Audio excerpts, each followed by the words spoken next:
ಹಿಂದೆ ಬನ್ನಿ ಹಿಂದೆ ಬನ್ನಿ ಹಿಂದೆ ಬನ್ನಿ ಹಿಂದಕ್ಕೆ ಬರ್ರಿ ಹಾಲು ಹೊಡೆದ ಬೇಗ ಬನ್ನಿ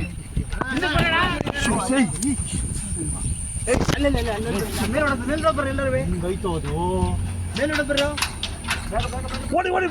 ಮೇಲೆ ಬರ್ರಿ ಚಿಕ್ಕಮಗಳೂರು ಜಿಲ್ಲೆ ಕೊಪ್ಪ ತಾಲೂಕಿನಲ್ಲಿ ನಡೆದಂತಹ ಒಂದು ಘಾಟಿ ಕಾರ್ಯಾಚರಣೆ ಏನು ಇಂಡಿಯನ್ ಗೌರ್ ಅದರ ಟ್ರಾನ್ಸ್ಲೊಕೇಶನ್ ದಕ್ಷಿಣ ಭಾರತದಲ್ಲೇ ಒಂದು ಸಿಸ್ಟಮೆಟಿಕ್ ಆಗಿ ಸೈಂಟಿಫಿಕ್ ಆಗಿ ಮೊದಲು ಅಂಥೇಳಿ ಅರಣ್ಯ ಇಲಾಖೆ ನಡೆಸ್ತು. ಒಂದು 3 ದಿನ ಆದಂತಹ ಒಂದು ಕಾರ್ಯಾಚರಣೆಯಲ್ಲಿ ನಾನು ಒಂದು 3 ದಿನವೂ ಇದ್ದೆ. 3ನೇ ದಿನದ ಕೊನೆ ದಿನ ಅಂದರೆ 3ನೇ ದಿನಕ್ಕೆ ಒಂದು ಕುರುಡು ಕಾಟಿಯನ್ನು ಹಿಡಿದರು. ಆ ದಿನ ನಾನು ರಾತ್ರಿವರೆಗೆ ಇರಲಿಕ್ಕಾಗಲಿಲ್ಲ. ಆದರೆ ಅದನ್ನು ಅವರು ಆ ಒಂದು ಕಾರ್ಯಾಚರಣೆಯ ಒಂದು ಸಕ್ಸಸ್ ಅಂತ ಒಂದು ಸ್ಟೆಪ್ ಅಂತ ಹೇಳಿಬಿಟ್ಟು ಅಂದ್ಕೊಂಡ್ರು. ಅದು ಸರಿ ಆಗಲಿ ಆಗದೇ ಇರಲಿ ಅದರದ್ದು ಒಂದು ಸ್ಟಡಿ ತರಹ ಒಂದು ಟ್ರಯಲ್ ತರಹ ಅದನ್ನು ಮಾಡಲಾಗಿತ್ತು. ಮೊದಲನೇದಾಗಿ ಸಾಕಷ್ಟು ಜನರು ನಾನು ಹೋಗಿದ್ದೀನಿ ಅಂತ ಗೊತ್ತಾದ ಮೇಲೆ ನಮ್ಮ ರೈನ್ಲ್ಯಾಂಡಲ್ಲಿ ಬಂದ ಮೇಲೂ ಕೂಡ ಸರ್ ಘಾಟಿ ಕಾರ್ಯಾಚರಣೆ ಬಗ್ಗೆ ಮಾತನಾಡಿ ಅಂತ ಹೇಳಿದರೆ, ಆಮೇಲೆ ಘಾಟಿ ಹಿಡಿಯೋದಕ್ಕೆ ಸಾಕಷ್ಟು ಜನ ನನ್ನ ಸ್ನೇಹಿತರು ವಿರೋಧ ವ್ಯಕ್ತಪಡಿಸಿದ್ರಿ. ಆಮೇಲೆ ಕೆಲವರು ಇಮೇಲ್ ಕೂಡ ಮಾಡಿದರು. ಘಾಟಿ ಕಾರ್ಯಾಚರಣೆಯನ್ನು ನಾನು ಒಪ್ಕೊಬೇಕೋ ಬಿಡಬೇಕೋ ಅನ್ನೋದು ಮುಖ್ಯ ಅಲ್ಲ. ಈಗ ಈ ಹೊತ್ತಿಗೆ ಯಾವ ಥರ ಪರಿಸ್ಥಿತಿ ಇದೆ, ಘಾಟಿ ಹಿಡಿಬೇಕಾ ಅಥವಾ ಅವುಗಳನ್ನು ಸುಮ್ಮನೆ ಡ್ರೈವ್ ಮಾಡಬೇಕಾ, ಅವುಗಳನ್ನ ನಮ್ಮ ಜೊತೆಗೆ ಹಿಡ್ಕೊಬೇಕಾ, ತೋಟಗಳಲ್ಲಿ ಹಾಗೆ ಬಿಡಬೇಕಾ ಅನ್ನೋದೆಲ್ಲ ಸಾಕಷ್ಟು ಚರ್ಚೆಯ ವಿಷಯವಾಗುತ್ತೆ. ಒಂದೇ ಸಮನೆ ನಾವು ಅದನ್ನು ಅವರ ಕಾರ್ಯಾಚರಣೆ ಮಾಡಬಾರ್ದು ಅನ್ನೋದ್ರ ಜೊತೆಗೆ ನಮ್ಮಲ್ಲೊಂದಿಷ್ಟು ಯಾವುದಾದ್ರು ಐಡಿಯಾಗಳಿರಬೇಕು. ಆದರೆ ಈಗ ನೋಡಿದ್ರೆ ನಮಗೆ ಸೊಲ್ಯೂಷನ್ನೇ ಇಲ್ಲ. ಮಾತು ಎತ್ತಿದರೆ ನಾವು ಒತ್ತುವರಿ ತೆರವನ್ನು ಮಾಡಿಸಿ ಅರಣ್ಯವನ್ನು ಉಳಿಸಿ ಅರಣ್ಯವನ್ನು ಬೆಳೆಸಿ ಅದೇ ಥರದ ಒಂದು 2-3 ಡೈಲಾಗ್ಗಳು ಬರುತ್ತೆ ಅಷ್ಟೇ. ಒತ್ತುವರಿ ತೆರವನ್ನು ಬಿಡಿಸಿದ್ರು ಮತ್ತು ಈಗ ಹೊಸದಾಗಿ ಮಾಡಿದರೂ ಕೂಡ ಘಾಟಿ ಅಲ್ಲಿ ಬಂದು ನೆಲೆಸೋದಕ್ಕೆ ಆ ಥರದ ಒಂದು ಪೂರಕ ವಾತಾವರಣ ನಿರ್ಮಾಣ ಆಗೋದಕ್ಕೆ ಬಹಳಷ್ಟು ವರ್ಷಗಳು ಬೇಕು. ಯಾಕೆಂದರೆ ತುಂಬ ಹಾಳಾಗಿ ಹೋಗಿದೆ. ಅವುಗಳು ಕೂಡ ಈಗ ನೆಲೆಯಲ್ಲಿದ್ದಂಗೆ ಆಗಿದೆ. ಹಿಂದೆಲ್ಲ ಈ ಘಾಟಿಗಳ ಸಮಸ್ಯೆಗಳು ಇರಲಿಲ್ಲ. ಈಗ ಕಾಲಕ್ಕೆ ಇತ್ತೀಚೆಗಂತೂ ಸಿಕ್ಕಾಪಟ್ಟೆ ಆಗಿದೆ. ಮತ್ತು ಅವುಗಳು ಕೂಡ ಮಾರಣಾಂತಿಕವಾಗಿ ಜನರಿಗೆ ಪರಿಣಮಿಸುವಂತಹ ಕೆಲವು ಇನ್ಸಿಡೆಂಟ್ಗಳು ನಮಗೆ ಕಂಡಿದೆ. ಹಾಗೂ ಕೂಡ ಈಗ ಕೊಪ್ಪ ಎಸ್ಟೇಟು, ಕೊಪ್ಪದಲ್ಲಿ ಸ್ವಲ್ಪ ಒಂದು 3 ಕಿಲೋಮೀಟರ್ ಹೊರಗಡೆ ಔಟ್ಸ್ಕಟ್ ಥರ ಇದೆ. ಅಲ್ಲಿ ಒಂದು 600 ಎಕರೆ ಜಾಗದಲ್ಲಿ ಈ ಕಾರ್ಯಾಚರಣೆಯನ್ನು ಆರಂಭಿಸಿದರು.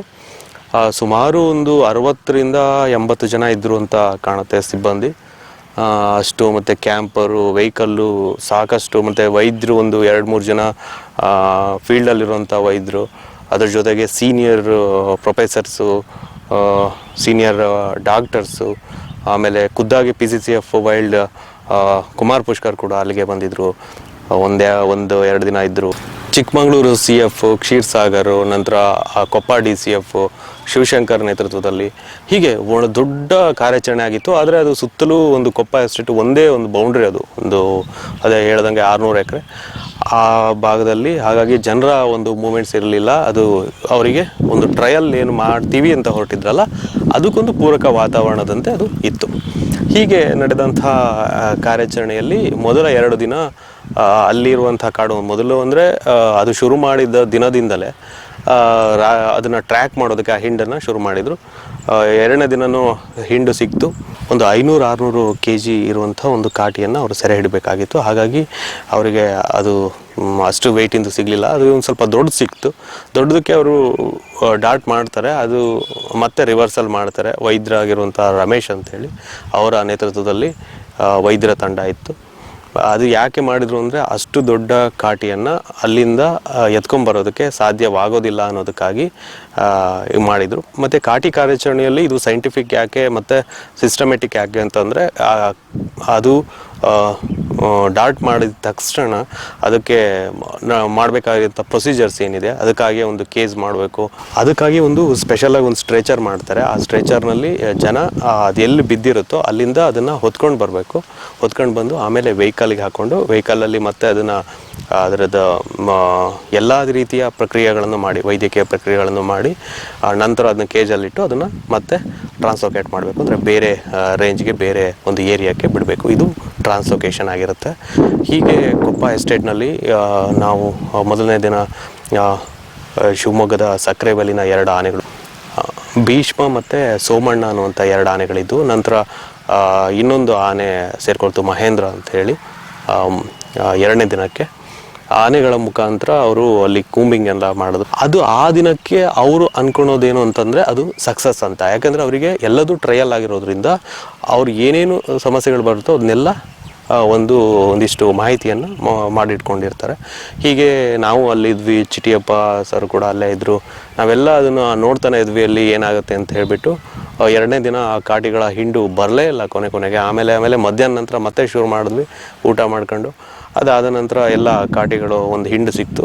ಅದಾದಮೇಲೆ ಅದು ಹಿಂಡಲ್ಲಿ ಅದೇ ಒಂದು ಸ್ವಲ್ಪ ಬಲಶಾಲಿಯಾಗಿರೋದು ಅವ್ರಿಗೆ ಡಾಟ್ ಮಾಡ್ತಾರೆ. ಆದರೆ ಅದು ಆಗೋದಿಲ್ಲ, ಅದರ ಮೇಲ್ಗಡೆ ಎಕ್ಸ್ಪೆರಿಮೆಂಟ್ ಮಾಡೋಕ್ಕಾಗೋದಿಲ್ಲ ಅನ್ನೋ ಕಾರಣಕ್ಕಾಗಿ ಅದನ್ನು ಸಾಗಾಕ್ಲಾಗುತ್ತೆ. ನೋಡಿ, ನಾನು ಇದಕ್ಕೆ ಹೇಳ್ತಿರೋದು ಏನಂದರೆ ಅದೆಲ್ಲದೂ ಕೂಡ ಅವರೊಂದು ಅನುಭವಕ್ಕಾಗಿ ಅದಕ್ಕೊಂದು ವರದಿ ಅಂದರೆ ಒಂದು SOP ರೆಡಿ ಮಾಡಬೇಕು, ಗೈಡ್ಲೈನ್ಸ್ ರೆಡಿ ಮಾಡಬೇಕು ಅನ್ನೋ ಕಾರಣಕ್ಕಾಗಿ ಅದನ್ನು ಒಂದು ಕಾರ್ಯಾಚರಣೆಯನ್ನು ನಡೆಸಿದ್ದೇವೆ ಹೊರತು ಬಹಳ ಕಾಲದವರೆಗೆ ನಮಗೆ ಅದೊಂದು ಗೊತ್ತಾಗಬೇಕು, ಆ ಮೆಥಡ್ ಬೇಕು.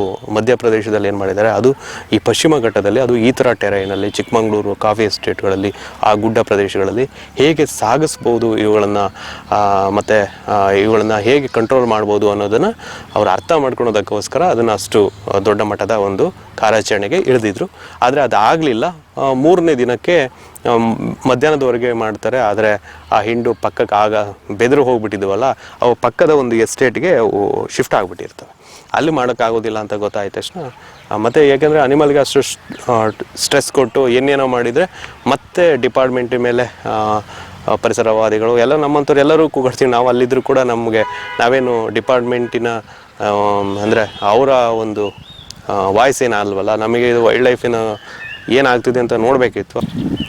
3ನೇ ದಿನಕ್ಕೆ ಅದು ಆಗಲಿಲ್ಲ ಅಂತ ಗೊತ್ತಾದಾಗ ಮಧ್ಯಾಹ್ನ ನಂತರ ಒಂದು ಪ್ರಾಬ್ಲಮೆಟಿಕ್ ಅಂದರೆ ನೀಡ್ಫುಲ್ ಒಂದು ಅನಿಮಲ್ಲು, ಒಂದು ಕಾಟಿ, ಅದೊಂದು ಒಂದು 500 kg ಹತ್ತಿರ ಇತ್ತು. ಅದು ಕುರುಡು ಕಾಟಿ ಇತ್ತು. ಆಲ್ದೂರು ಸಮೀಪದಲ್ಲಿ ಒಂದು ಹಳ್ಳಿಯಲ್ಲಿತ್ತು. ಅದನ್ನು ಟ್ರಾನ್ಸ್ಲೊಕೇಟ್ ಮಾಡೋಕ್ಕೆ ಪ್ಲ್ಯಾನ್ ಮಾಡ್ತಾರೆ. ಸ್ವಲ್ಪ ಮಳೆ ಶುರು ಆಗ್ತದೆ, ಅಷ್ಟೊತ್ತಿಗೆ ಸಂಜೆ ಆಗಿರುತ್ತೆ, 4:30-5 ಗಂಟೆ ಅಷ್ಟೊತ್ತಿಗೆ ಅದನ್ನು ಈಸಿಲಿ ಡಾಟ್ ಮಾಡಿಬಿಟ್ಟು ಅದನ್ನು ಶಿವಮೊಗ್ಗ ಮೃಗಾಲಯಕ್ಕೆ ಸಾಗಿಸ್ತಾರೆ. ಈ ಮಧ್ಯೆ ಒಂದಿಷ್ಟು ಪ್ರಕ್ರಿಯೆಗಳಾಗ್ತವೆ. ಅಂದರೆ ಅದರ ಪಲ್ಸ್ ಇರ್ಬೋದು, ಅದರದ್ದು ಬ್ಲಡ್ ಪ್ರೆಷರ್, ಅದು ಎಲ್ಲದೂ ಕೂಡ ಅಲ್ಲಿ ಆಕ್ಸಿಜನ್ ಸಿಲಿಂಡರ್ ಇಟ್ಕೊಂಡಿರ್ತಾರೆ, ಎಲ್ಲದನ್ನೂ ಮಾನಿಟರ್ ಮಾಡ್ತಾರೆ. ಹಾಗಾಗಿ ಎಲ್ಲದೂ ಕೂಡ ಅಂದರೆ ಸೈಂಟಿಫಿಕಲಿ ಅದನ್ನು ಒಂದು ರಿಪೋರ್ಟ್ ರೆಡಿ ಮಾಡ್ಕೊಂಡು ಅವರು ಡಾಕ್ಯುಮೆಂಟ್ ಮಾಡಿರ್ತಾರೆ. ಹೀಗೆ ಈ ಕಾರ್ಯಾಚರಣೆ ಒಂದು 3 ದಿನ ನಡೆಯುತ್ತೆ. ಈಗ ಸ್ಟಾಪ್ ಆಗಿದೆ, ಮತ್ತು ಮಳೆಗಾಲ ಕಳೆದ ಮೇಲೆ ಮತ್ತೆ ಶುರುವಾಗುತ್ತೆ. ಇನ್ಮೇಲೆ ಈ ಥರ ಕಾಟಿಗಳು ಏನೇ ಸಮಸ್ಯೆ ಆದರೂ ಇದೇ ಟೀಮು ಮತ್ತು ಇಷ್ಟು ಸಿಬ್ಬಂದಿ, ಈ ಥರ ಸ್ಟ್ರೆಚರು, ಈ ಥರ ವೆಹಿಕಲು ಇದೇ ಕೂಡ ಹೋಗುತ್ತೆ. ಈ ಥರ ಪ್ರಾಬ್ಲಮ್ ಆದರೆ ಈಗೇನು 70-80 ಕಾಟಿಗಳನ್ನು ಹಿಡಿಬೇಕು ಅಂತ ಏನು ಊಹಾಪೋಹ ಎದ್ದಿದೆ, 70-80 ಅಂದರೆ ನಿಜ ಅದು ಹಿಡಿತಾರೆ. ಅಂದರೆ ಒಂದೇ ದಿನಕ್ಕೆ ಹಿಡಿತಾರೆ ಅಂತಲ್ಲ, ಅದಕ್ಕೆ ಕಾಟಿಗಳನ್ನು ಹಿಡಿದು ಟ್ರಾನ್ಸ್ಲೊಕೇಟ್ ಮಾಡೋದಕ್ಕೆ ಒಂದು ಸೂಕ್ತವಾದ ಜಾಗ ಬೇಕು. ಭದ್ರಾದಲ್ಲಿ ಎಲ್ಲದೂ ತಂದು ಬಿಡ್ತಾರೆ ಅಂತ ಅಲ್ಲ, ಅವುಗಳಿಗೆ ಸೂಕ್ತವಾದ ಪ್ರದೇಶಗಳಿಗೆ, ಅವುಗಳಿಗೆ ಆಪತ್ತು ಬಂದಿರುವಂಥ ಸಮಯದಲ್ಲಿ ಅವುಗಳನ್ನು ಸೆರೆ ಹಿಡಿಯುವ ಕೆಲಸ ಮಾಡ್ತಾರೆ ಹೊರತು ಇನ್ನು ಚಿಕ್ಕಮಗಳೂರಲ್ಲಿ ಕೊಪ್ಪ ಭಾಗದಲ್ಲಿ, ಶೃಂಗೇರಿ ಭಾಗದಲ್ಲಿ ಎಲ್ಲೋ ಕೂಡ ಅಷ್ಟು ಕಾಟಿಗಳನ್ನ ತಂದು ಇನ್ನೆಲ್ಲೋ ಬಿಡ್ತಾರೆ ಅನ್ನೋದು ಸುಳ್ಳು. ಮತ್ತು ತುಂಬ ಜನ ಇದು ಅಲ್ಲಿ ಕೊಪ್ಪ ಎಸ್ಟೇಟ್ನಲ್ಲಿ ಅವರು ಇದನ್ನು ಹಿಡಿಸಿದ್ರು ಅಂತ ಹೇಳಿಬಿಟ್ಟು ನಮ್ಮ ಸ್ನೇಹಿತರು ಒಂದು ಅಪವಾದ ಇದೆ. ಆದರೆ ಅವರಿಗೆ ಅಲ್ಲಿ ನಾನು ನೋಡಿದಾಗ ಅದೇನು ಬಹಳ ದೊಡ್ಡ ಇನ್ಕಮ್ ಬರುವಂಥದ್ದಲ್ಲ, ಏನೋ ಒಂದು ಪ್ರಾಪರ್ಟಿ ವ್ಯಾಲ್ಯೂ ಒಂದು 300 ಕೋಟಿ ರೂಪಾಯಿ ಇರ್ಬೋದೇನೋ, ಅದು ವ್ಯಾಲ್ಯೂ ಇದೆ, ಅದು ಇದೆ ಅಷ್ಟೇ. ಆದರೆ ಅಲ್ಲಿನ ಜನ ಯಾರಿಗೂ ಕೂಡ ಅವ್ರೇನು ಅದ್ರ ಬಗ್ಗೆ ಹೇಳ್ತಿಲ್ಲ. ಅವರು ಏನು ಬರ್ತವೆ, 1-2 ಗಿಡ ಮುರಿತೇವೆ ಅಷ್ಟೇ ಅಂತಾರೆ. ನಮ್ಮ ಡಿಪಾರ್ಟ್ಮೆಂಟ್ನವರು ಇವತ್ತು ಅಲ್ಲಿ ಕಾಲು ಕೈ ಹಾಕಿ ಅದನ್ನು ಪ್ಲಾಸ್ಟಿಕ್ ಒಗೆದು ಇದು ಸುಮಾರು ದೌದಾನ್ಲೇ ಎಬ್ಸಿಬಿಟ್ಟಿದ್ದಾರೆ. ಅದೆಲ್ಲ ಅವ್ರಿಗೆ ಇಷ್ಟ ಆಗ್ತಿರ್ಲಿಲ್ಲ ಅಂತ ಕಾಣುತ್ತೆ. ಆದರೂ ಕೂಡ ಪಾಪ ಅವ್ರು ಕೋಆಪ್ರೇಟ್ ಮಾಡಿದ್ದಾರೆ. ಇನ್ನೂ ಅವ್ರದ್ದು ಒತ್ತುವರಿ ಇದೆಯೋ ಏನೋ ನಮಗೆ ಗೊತ್ತಿಲ್ಲ, ಯಾರೋ ನಮ್ಮ ಸ್ನೇಹಿತರೆಲ್ಲ ಹಾಕ್ತಿದ್ದಾರಲ್ಲ ಕಾಮೆಂಟ್.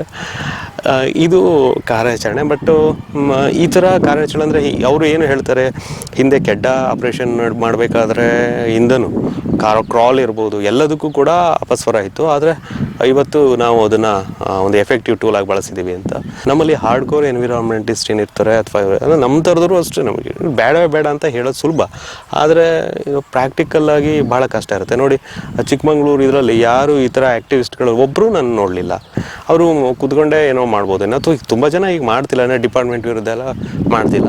ಈಗ ಡಿಪಾರ್ಟ್ಮೆಂಟ್ ವಿರುದ್ಧ ಪರ ಅಂತ ಅಲ್ಲ, ಯಾಕಂದರೆ ಈಗ ನಾವು ಕನ್ಸ್ಟ್ರಕ್ಟಿವ್ ಆಗಿ ಪ್ರಶ್ನೆಗಳನ್ನು ಕೇಳಿದ್ರೆ ಅವ್ರ ಹತ್ರ ಉತ್ತರ ಇರಬೇಕು. ಇರಲಿಲ್ಲ ಅಂದರೆ ಅವ್ರು ಏನು ಕೇಳ್ತಾರೆ ಅದ್ರ ಮೇಲ್ಗಡೆ ನಾವು ಅದನ್ನು ಕ್ರಿಟಿಸೈಸ್ ಮಾಡೋದ್ರಲ್ಲಿ ಅರ್ಥ ಇರುತ್ತೆ. ಈಗ ಇನ್ನೊಂದು ಹೊಸ ಸಮಸ್ಯೆ ಶುರುವಾಗಿದೆ. ಇದು ಏನು ಅಂತಂದರೆ ಈ ಒಂದು ಕಾಟಿ ಕಾರ್ಯಾಚರಣೆಯನ್ನು ದಕ್ಷಿಣ ಭಾರತದ ಪ್ರಥಮ ಕಾರ್ಯಾಚರಣೆ ಸೈಂಟಿಫಿಕ್ ಆಗಿ ಸಿಸ್ಟಮ್ಯಾಟಿಕ್ ಆಗಿ ಅಂತ ಹೇಳೋವಂಥದ್ದು ಸೀನಿಯರ್ ಈ ವೈದ್ಯರು ಏನಿದ್ದಾರೆ ಹಿಂದೆಲ್ಲ ತುಂಬ ಕಾರ್ಯಾಚರಣೆಯಲ್ಲಿ ಭಾಗಿಯಾಗಿ ಇಂಡಿಪೆಂಡೆಂಟಾಗಿ ಕೂಡ ತುಂಬ ಕಾಟಿಗಳನ್ನು ಸೆರೆ ಹಿಡಿದು ಸಕ್ಸಸ್ಫುಲ್ಲಾಗಿ ಟ್ರಾನ್ಸ್ಲೋಕೇಟ್ ಮಾಡಿದಂಥವರೆಲ್ಲ ಈಗ ಬೇಸರ ವ್ಯಕ್ತಪಡಿಸಿದ್ದಾರೆ. ನಮ್ಮ ರೈನ್ಲ್ಯಾಂಡ್ ಕೂಡ ನನಗೂ ಕೂಡ ಫೋನ್ ಮಾಡಿಬಿಟ್ಟು ಹೇಳ್ತಾಯಿದ್ರು, ಹೇಗೆ ಸರ್ ಇದಾಗುತ್ತೆ, ನಾವು ಇಲ್ಲೆಲ್ಲೋ ಮೀನಗಡದಿಂದ ಗೋಕಾಕಿ ಟ್ರಾನ್ಸ್ಲೋಕೇಟ್ ಮಾಡಿದರು, ಭದ್ರಾದಿಂದ ಎತ್ಕೊಂಡು ಹೋಗಿ ಮೈಸೂರಲ್ಲಿ ಬ್ರೀಡಿಂಗ್ಗೆ ಅಂತ ತಗೊಂಡೋಗಿದ್ರು, ಶಿವಮೊಗ್ಗ ಮೃಗಾಲಯದಲ್ಲಿ 4 ಕಾಟಿಗಳನ್ನು ಮಧ್ಯಪ್ರದೇಶದಕ್ಕೆ ಕಳಿಸ್ತಾರೆ. ಹೀಗೆ ಈ ಥರ ಕಾಟಿ ಕಾರ್ಯಾಚರಣೆಯಲ್ಲಿ ನಮ್ಮಲ್ಲಿ ಸಕ್ಸಸ್ ರೇಟು ಮೊದಲಿಂದನೂ ಇದೆ. ಆದರೆ ಇದನ್ನು ಯಾಕೆ ಇಷ್ಟು ವೈಭವೀಕರಣ ಮಾಡಿ ಇದನ್ನು ಸೌತ್ ಇಂಡಿಯಾದಲ್ಲೇ ಫಸ್ಟ್ ಅಂತೇಳಿ ತೋರಿಸ್ತಿದ್ದಾರೆ ಅಂತೇಳಿ ವಾದ ಇತ್ತು. ಆದರೆ ಅಲ್ಲಿ ವೈಲ್ಡಲ್ಲಿ ಈ ಥರ ಫಸ್ಟು, ಈ ಥರ ಟೆರೈನಲ್ಲಿ ಇದೇ ಮೊದಲು. ಆಮೇಲೆ ತುಂಬ ಮೆಥಡ್ಗಳನ್ನ ಯೂಸ್ ಮಾಡಿಬಿಟ್ಟು ಅದನ್ನು ರೆಕಾರ್ಡ್ ಮಾಡಿಬಿಟ್ಟು ಅದಕ್ಕೊಂದು SOP ಗೈಡ್ಲೈನ್ಸ್ ಮಾಡೋದಕ್ಕೋಸ್ಕರ ನಾವು ಅಂದರೆ ಒಂದು ಕನ್ಸ್ಟ್ರಕ್ಟಿವ್ ಆಗಿ ಸಿಸ್ಟಮ್ಯಾಟಿಕ್ ಆಗಿ ನಾವು ಮಾಡ್ತಿದ್ದೀವಿ ಅಂತ ಹೇಳಿಬಿಟ್ಟು ಅಲ್ಲಿನ ಅಧಿಕಾರಿಗಳು ಹೇಳ್ತಾರೆ. ಹಾಗಾಗಿ ಇದು ಮೊದಲು ನಾವು ಹಿಂದೆ ಮಾಡ್ತಿದ್ವಿ ಅಂದರೆ ಒಂದು ಚಾನ್ಸ್ ತಗೊಳ್ತಿದ್ವಿ. ಆದರೆ ಇವತ್ತು ಹಾಗಿಲ್ಲ, ಅದನ್ನು ನಾವು ಪ್ರೊಫೆಷ್ನಲ್ ಆಗಿ ಅದನ್ನು ಮಾಡಲೇಬೇಕಾಗಿದೆ. ಹಾಗಾಗಿ ಇದೊಂದು ಈ ಯಾವುದೇ ರಾಜ್ಯಗಳಲ್ಲಿ, ಅದು ಕೇರಳ, ಕರ್ನಾಟಕ, ತಮಿಳುನಾಡು, ಮಹಾರಾಷ್ಟ್ರನೂ ಕೂಡ, ಮಹಾರಾಷ್ಟ್ರ, ಇದು ಯಾವುದಾದ್ರು ಆಂಧ್ರ, ಇದು ಎಲ್ಲೂ ಕೂಡ ಈ ಥರದ ಒಂದು ಕಾರ್ಯಾಚರಣೆ ಆಗಿಲ್ಲ. ಇಷ್ಟು 50-60 ಜನ ಹಿಡ್ಕೊಂಡ್ಬಿಟ್ಟು ಎಲ್ಲ ಈ ಥರ ಸ್ಟ್ರೆಚರು ಆ ಥರ ಎಲ್ಲ ಮಾಡಿ ಅಂತ. ಆದರೂ ಕೆಲವು ನನ್ನ ಸ್ನೇಹಿತರು ಮೊದಲೇನೂ ಸ್ಟ್ರೆಚರ್ ಮಾಡಿದ್ವಿ ಅಂತ ಹೇಳ್ತಾರೆ. ಅದು ಗೊಂದಲ ಅವ್ರು ಬಗೆಹರಿಸ್ಕೊಬೇಕಂದ್ರೆ ಆ ವರ್ಡಲ್ಲಿ ಸಮಸ್ಯೆ ಇದೆ. ದಕ್ಷಿಣ ಭಾರತದಲ್ಲಿ ಮೊದಲು ಅನ್ನೋದು, ಆ ಮೊದಲು ಏನು, ಕೊಪ್ಪದಲ್ಲಿ ಮೊದಲು, ಚಿಕ್ಕಮಂಗ್ಳೂರಲ್ಲಿ ಮೊದಲು, ಕಾಫಿ ಎಸ್ಟೇಟಲ್ಲಿ ಮೊದಲು, ಅದರ ವೈಲ್ಡಲ್ಲೇ ಮೊದಲು, ಆ ಥರ ಒಂದಿಷ್ಟು ಪ್ರಶ್ನೆಗಳನ್ನ ಕೇಳ್ತಿದ್ದಾರೆ. ಇದು ಚರ್ಚೆ ಆಗಲಿ, ಯಾಕಂದರೆ ಒಂದು ಸರಿ ಡಾಕ್ಯುಮೆಂಟ್ ಆಗೋಯ್ತು ಅಂತಂದರೆ ಹಿಂದಿನವ್ರದ್ದು ನಾವು ಅವರಿಗೆ ಕ್ರೆಡಿಟ್ ಕೊಡೋಕೆ ಆಗೋದೇ ಇಲ್ಲ. ಅವರು ಕೂಡ ಕೆಲಸ ಮಾಡಿರ್ತಾರೆ. ಇದು ಮುಂದುವರೆದ ಭಾಗನೋ ಅಥವಾ ಏನು ಅಂತ ಹೇಳಿಬಿಟ್ಟು ಅವರೊಂದು ವರ್ಡನ್ನು ಕ್ರಿಯೇಟ್ ಮಾಡಿಬಿಟ್ಟು ನಮಗೆ ಹಾಕಿದ್ರೆ ಒಳ್ಳೆಯದು. ಅದಕ್ಕೆ ನಾವು ಯಾರು ಗೊಂದಲ ಕ್ರಿಯೇಟ್ ಮಾಡಿರೋದಲ್ಲ. ಅವರು ಏನು ಹೇಳ್ತಾರೆ ಅಧಿಕಾರಿಗಳು ಅದನ್ನು ಮಾಡಿರೋವಂಥದ್ದು. ಸೊ ಇದು ಕಾಟಿ ಕಾರ್ಯಾಚರಣೆ. ಇನ್ನೂ ನಾನು ಅಬ್ಜೆಕ್ಷನ್ ಪ್ರಕಾರ ನಾನು ಹೇಳಬೇಕು ಅಂದರೆ, ಅಬ್ಜೆಕ್ಷನ್ ಈಗ ನಾನು ಹಾಕ್ಬೋದು ಅಬ್ಜೆಕ್ಷನ್ನು. ಅಲ್ಲಿ ನನಗೇನು ಅಂದರೆ ಕಾಟಿಗಳಿಗೆ ಏನು ತುಂಬ ಸ್ಟ್ರೆಸ್ ಕೊಟ್ಟು ಏನು ಸಮಸ್ಯೆ ಅವುಗಳಿಗೆ ಕೊಟ್ಟಂಗೆ ಕಾಣಲಿಲ್ಲ ನನಗೆ. ಒಂದು ಡಾರ್ಟ್ ಆಯಿತು, ಅದು ಡಾರ್ಟ್ ಆಗಿದ್ದು ಅದರ ವೈದ್ಯರೇ ಅದು ಗೊತ್ತಾಗ್ಬಿಡ್ತು ಅವರಿಗೆ ಹೆಚ್ಚಿಗೆ ವೆಯ್ಟ್ ಇದೆ ಅದು ಅಂತ ಹೇಳ್ಬಿಟ್ಟು ವೈದ್ಯರು ತುಂಬ ಚೆನ್ನಾಗಿ ಅದು ಮ್ಯಾನೇಜ್ ಮಾಡಿಬಿಟ್ಟು ಅದನ್ನು ರಿವರ್ಸಲ್ ಮಾಡಿ ಅದನ್ನು ಬಿಟ್ಬಿಟ್ರು. ಹೀಗಾಗಿ ಎರಡನೇದಕ್ಕೆ ಅವ್ರಿಗೆ ಮತ್ತೆ ಅದನ್ನು ಹಪಾಪಿ ತಂದಿಂದ ಹಿಡಿಯೋದಕ್ಕೆ ಹೋಗಲಿಲ್ಲ. ಅವತ್ತು ಅವ್ರಿಗೆ ಅನ್ನಿಸ್ತು ಇದರಲ್ಲಿ ತುಂಬ ದೈತ್ಯಾಕಾರದ ಕಾಟಿಗಳಿದ್ದಾವೆ, 1000 kg ಮೇಲೆ ಇದ್ದಾವೆ, ತುಂಬ ಆ್ಯಕ್ಟಿವ್ ಇದ್ದಾವೆ, ತುಂಬ ಸೂಕ್ಷ್ಮ, ಅವುಗಳು ಮನುಷ್ಯರ ಜೊತೆಗೆ ಅಲ್ಲಿಂದ ನೋಡಿ ವರ್ಕರ್ಸ್ ಎಲ್ಲ ಮಾತಾಡ್ತಿದ್ರು, ನಮಗೆ ಆರಾಮಾಗಿ ಕಾಣ್ತಿರ್ತವೆ, ಏನೂ ಮಾಡೋದಿಲ್ಲ ಅಂತ. ಆದರೆ ನಾವು ಯಾವಾಗ ನಾವೆಲ್ಲ ಹೋದಾಗ ಅವುಗಳಿಗೆ ಗೊತ್ತಾಯಿತು ನಮಗೇನೋ ಆಪತ್ತು ಬಂದಿದೆ ಅಂತ. ಅಷ್ಟು ಸೂಕ್ಷ್ಮ ಈ ಪ್ರಾಣಿಗಳು. ನಾವು ಅಂದ್ಕೊಂಡಿರೋದು ರಿಸರ್ಚರ್ಸ್ ಹೇಳಿರೋದು ಅವೆಲ್ಲ ಸುಳ್ಳಾಗ್ಬಿಟ್ಟಿರುತ್ತೆ. ಒಟ್ಟಿನಲ್ಲಿ ಕಾರ್ಯಾಚರಣೆ ಒಂದು ಅವ್ರ ಇದರಲ್ಲಿ ಹೆಸರಲ್ಲಿ ಅವ್ರು ಹೇಳೋದೇನು ಅಂತಂದರೆ ಅದು ಸಕ್ಸಸ್ ಅಂತ ಹೇಳಿ, ಅಂದರೆ ಒಂದು ಸ್ಟೆಪ್ ಓಕೆ, ಒಂದು ಸ್ಟೆಪ್ಪಲ್ಲಿ ಆಗಿದೆ. ಇನ್ನು ಉಳಿದ ಕಾರ್ಯಾಚರಣೆಗಳು ನನಗೆ ಗೊತ್ತಿಲ್ಲ. ಅದೆಲ್ಲ ಇನ್ನು ಮಳೆ ಬಿಟ್ಟಾಗ ಜುಲೈ ನಂತರದಲ್ಲಿ ಮಾಡ್ಬೋದು. ಬಟ್ ಇದು ಕಂಟಿನ್ಯೂ ಇರುತ್ತೆ. ಇದನ್ನು ಅವ್ರು ರೆಕಾರ್ಡ್ ಮಾಡಿರ್ತಾರೆ. ಸಮಸ್ಯೆ ಇರೋದೇನು ಅಂದರೆ ದಕ್ಷಿಣ ಭಾರತದ ಮೊದಲು ಏನು ಅಂತೇಳಿ ಹೇಳಬೇಕಾಗಿರುವಂಥ ಸಮಸ್ಯೆ ಇದೆ. ಇದಿಷ್ಟು ನನಗೆ ನನ್ನ ರೈಲ್ಲ್ಯಾಂಡಿನ ತುಂಬ ಫಾಲೋವರ್ಸ್ಗಳು ನಾನು ಕೇಳಿರೋದ್ರಿಂದ ಎಕ್ಸ್ಪ್ಲೇನ್ ಮಾಡಬೇಕಾಯಿತು. ಚಿಟ್ಟಿಯಪ್ಪ ಅಂತ ಹೇಳಿಬಿಟ್ಟು ವೈದ್ಯರು, ಅವರು ಸುಮಾರು 49 ವರ್ಷ, ಹೆಚ್ಚು ಕಡಿಮೆ 50 ವರ್ಷ ಅವರು ಈ ವೈಲ್ಡ್ ಲೈಫ್ ಫೀಲ್ಡಲ್ಲಿದ್ದಾರಂತೆ. ಅವರು ಬಂದಾಗಲೇ ಇದೇ ಕ್ರಾಲು ಅದು ಇದೆಲ್ಲ ಆಗಿರೋವಂಥದ್ದು. ಅವಾಗಿಂದನೂ ಪ್ರಾಣಿಗಳ ಸೆರೆಯಲ್ಲಿ ಅವರು ಸ್ವಲ್ಪ ಎತ್ತಿದ ಕೈ ನೋಡಿ. ಕ್ರಾಲಿಂದ ಹಿಡಿದು ಈ ಕಾಟಿಗಳ ಸ್ಟ್ರೇಚರ್ವರೆಗೆ ನಾನಾ ವಿಧದಲ್ಲಿ ನಾನಾ ಕೆಲಸಗಳಲ್ಲಿ ಅವರು ತೊಡ್ಕೊಂಡಿದ್ರು. ಇವತ್ತು ಯಂಗ್ಸ್ಟರ್ಸ್ ಜೊತೆಗೆ ಅವರು ಇದ್ದರು. ಅವ್ರೇನು ಮಾತನಾಡಿದ್ರು ಅನ್ನೋದು ಕೂಡ ಒಂದು ವಿಡಿಯೋ ಇದೆ. ಬರೀ ಯಂಗ್ಸ್ಟರ್ಸಿಗೆ ಮತ್ತೆ ಮಾರ್ಗದರ್ಶನ ಮಾಡೋಕ್ಕೈತೆ, ರೆಡಿ ಮಾಡಬೇಕು. ಗೌರ್ ತುಂಬ ಸ್ವಲ್ಪ ಟಫ್ ಇರುತ್ತೆ ಆ ಥರ ಇದು. ಕಂಪೇರ್ ಟು ಇದು ಎಲ್ಲ ಒಂದೇ. ಈಗ ಗವರ್ಸನಲ್ಲಿ ಈಗ ಆನೆಯಲ್ಲಿ ಉಲ್ಟ ಬಿದ್ದರೆ ಪ್ರಾಬ್ಲಮ್, ಇಂಟೆಸ್ಟೈನ್ಸ್ ಇದೆಲ್ಲ ಹೋಗಿ ಡಯಾಫ್ರಮಿಗೆ ಪ್ರೆಸ್ ಆಗಿಬಿಡ್ತದೆ. ಪಾರ್ಟಿಷನ್ ಇಲ್ಲ ಅಲ್ಲ, ಇದು ಲಂಗದ ಮೇಲೆ. ಈಗ ನಮಗೆ ಅದು ಡಯಾಫ್ರಮ್ ಅಂತ ಹೇಳ್ತೀವಲ್ಲ, ಪರದೆ. ಅಬ್ಡಮೆನ್ನು ಈ ತೊರೆಸಿಗ ರೀಜನಿಗೆ ಮಧ್ಯೆ ಒಂದು ಪರೆ ಇರ್ತದೆ, ಸಪ್ರೇಟ್ ಡಯಾಫ್ರಮ್ ಅದು ಸಪ್ರೇಟ್ ಮಾಡ್ತದೆ. ಬಟ್ ಆನೆಗಳಲ್ಲಿ ಅದಿಲ್ಲ. ಸೊ ಅಕಸ್ಮಾತ್ ಉಲ್ಟ ತಲೆಗಳಿಗೆ ಬಿಟ್ಟುಬಿಟ್ರೆ ಇಂಟೆಸ್ಟೈನ್ ಮಾಸೆ ಒಂದೇ ಸತಿ ಲಂಗಿಗೆ ಪ್ರೆಸ್ ಆಗ್ಬಿಡ್ತದೆ. ಬೇಗ ನಾವು ಅದನ್ನು ಕರೆಕ್ಟ್ ಮಾಡೋದಿದ್ದರೆ ಆನೆ ಔಟು, ಉಸಿರಾಡೋಕ್ಕೆ ಆಗೋದಿಲ್ಲ, ಲಂಗ್ ಆಕ್ಸಿಡೆಂಟ್ ಆಗೋದಿಲ್ಲ. ಅದೊಂದು ಡಿಸ್ಅಡ್ವಾಂಟೇಜ್ ಆನೆಯಲ್ಲಿ. ಸೊ ಆನೆ ನಮಗೆ ಹಿಂಗೆ ತಲೆ ಮೇಲೆ ಆಗಿ ಅಥವಾ ಲೆವೆಲ್ ಆಗಿ ಒಂದಿದ್ದರೆ ಸೇಫ್. ಉಲ್ಟಾ ಆಗ್ಬಿಟ್ರೆ ನಾವು ಜೊತೆ ಇರಬೇಕು, ಬೇಗ ನಮ್ಮ ಆನೆಗಳಿಂದ ಎತ್ತಿ ಅದನ್ನು ತಳ್ಳಿ ತಿರುಗಿಸಿ ಅದು ಪಾಸ್ಚರ್ ಕರೆಕ್ಟ್ ಮಾಡಿ. ಇದರಲ್ಲಿ ಇನ್ನೊಂದು ರಿಸ್ಕ್ ಏನು ಅಂತ ಹೇಳಿದರೆ, ಈಗ ಇದರಲ್ಲಿ ರೀಗರ್ಜಿಟೇಷನ್ ಆಗ್ತದೆ.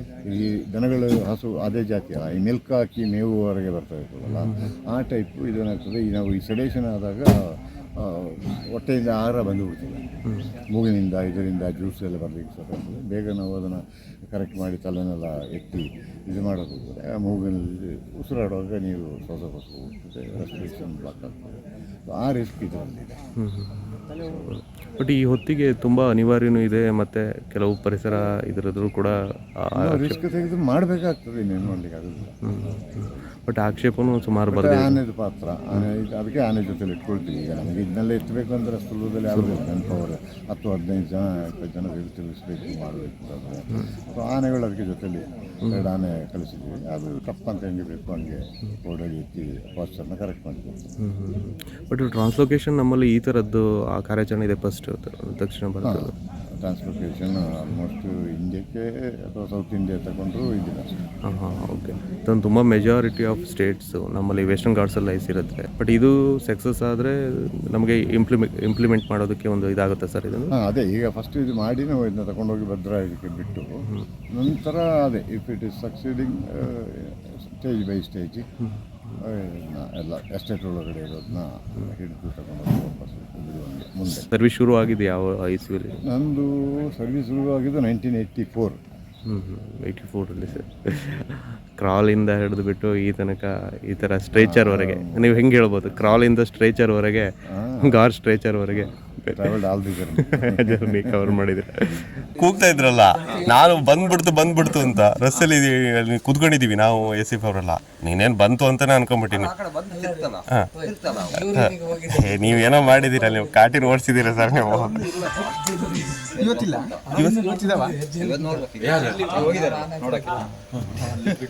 ಏನು ಸಮಸ್ಯೆ ಇತ್ತು? ಎಂತದಿಲ್ಲ, ಏನು ಮಾಡಲ್ಲ ಜನಗಳಿಗೆ. ಅಲ್ಲ ಅಷ್ಟಿತ್ತು, ನೀವೆಲ್ಲ ನೋಡಿದಿರಲ್ಲ. ಈಗ ಎಲ್ಲಿ ಬೇಕು ನಾಳೆ ನಿಮ್ಗೆ ಇದಾವೆ, ಇವರಿಗೆ ಕಾಣಲ್ಲ. ಇವರೆಲ್ಲ ಬಂದಿದೆ ಎದುರಿಗಾಗಿದೆ ಅಂತ ಕಾಣಲ್ಲ. ಅಲ್ಲ ಅಷ್ಟಿತ್ತು ಅಲ್ಲ. ಈ ಕಾಟಿ ಮೇಲಿನ ಪ್ರೀತಿಗೆ ನೀವೇ ಬೆದರಿಸಿರಿ ಅಂತ ಅನುಮಾನ. ಏನು ಮಾಡಲ್ಲ ಇಲ್ಲಿ ಜನಗಳು, ಏನು ತೊಂದರೆ ಮಾಡಲ್ಲ. ಅದೇನಂದ್ರೆ ಆ ಕಡೆಗೆ ಇದು ಓಡ್ತದೆ, ಅದಕ್ಕೆ ಎದುರ್ತಾರೆ. ಏನು ಮಾಡಿಲ್ಲ ನಿಮ್ದು ಏನಾದ್ರು ನೀವೆಲ್ಲ ಬಂದು ಎದುರಿಸ್ಬಿಟ್ರಿ. ಈಗ ನಮ್ಗೆ ಏನು ಎದುರಿಕೆ ಇಲ್ಲ ಗೊತ್ತಾ?